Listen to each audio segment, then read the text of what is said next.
নমস্কার বন্ধুরা, বাঙালি রান্নাবাড়ি তনুতে সবাইকে আমন্ত্রণ। চলে এসেছি আজ আপনাদের কাছে আরও একটি দুর্দান্ত রেসিপি নিয়ে। আজকের রেসিপি ফুলকপি চিংড়ি। এই দুর্দান্ত রেসিপি আজই বাড়িতে বানিয়ে ফেলুন। আমি ঠিক যেভাবে বানিয়েছি একদম সেইভাবে বানিয়ে ফেলুন। প্রথমে ফুলকপি চিংড়ি বানানোর জন্য আমি কড়াইতে তেল দিয়ে বেশ ভালোভাবে কড়াইটা গরম করে নিয়েছি। সুন্দরভাবে গরম হয়ে গেছে।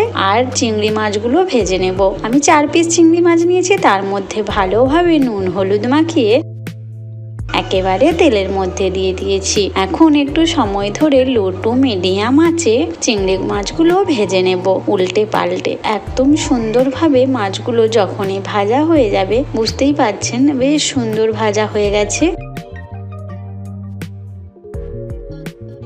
আমি একটা উঠিয়ে দেখিয়ে নিচ্ছি কতটা সুন্দর ভাজা হয়েছে। দেখুন সুন্দর ভাজা হয়েছে না? এখন একে একে সমস্ত মাছগুলো আমি তুলে নিচ্ছি। ওই তেলের মধ্যেই কেটে রাখা ফুলকপি দিয়ে দিলাম। একটু নাড়াচাড়া করে নেব।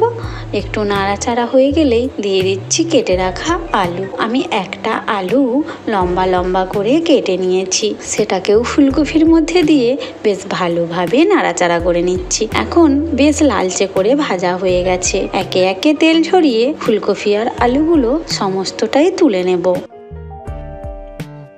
সমস্ত সবজিগুলো তুলে নিয়েছি। এখন ওই তেলের মধ্যে আরো কিছুটা তেল অ্যাড করে দিয়ে দিয়েছি একটা তেজপাতা আর কিছুটা 5 ফোড়ন। একটু ভাজা ভাজা করে নেব।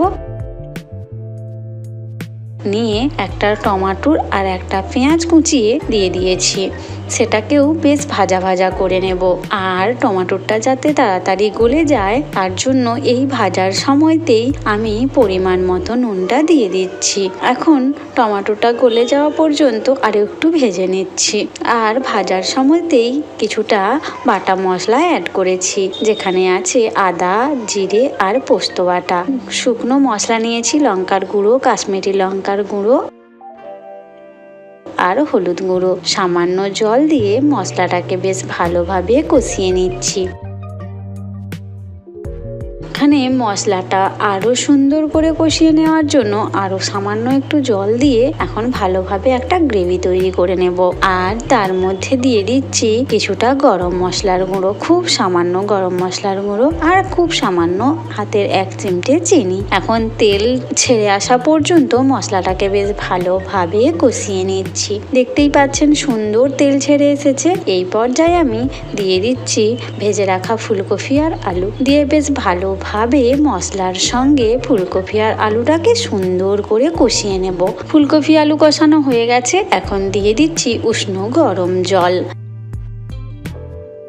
খুব তাড়াতাড়ি ফুটে উঠেছে। উষ্ণ গরম জলটা দেওয়ার কারণে স্বাদটাও দুর্দান্ত আসে। ফুটে ওঠার সময়তেই দিয়ে দিয়েছি ধনেপাতা কুচি। ধনেপাতা কুচিটা একটু নাড়াচাড়া করার পরেই দিয়ে দিচ্ছি ভেজে রাখা মাছগুলো। এখন বেশ ভালোভাবে মাছটাকে ফুটতে দেব ঝোলের মধ্যে। দেখতেই পাচ্ছেন 2 থেকে 3 মিনিট ঝোলটা ফুটে উঠলেই ফুলকপি চিংড়ি একদম রেডি হয়ে যাবে। আমার এই রেসিপি যদি আপনাদের ভালো লাগে অবশ্যই লাইক বা কমেন্টের মাধ্যমে জানাবেন। পারলে শেয়ার করবেন।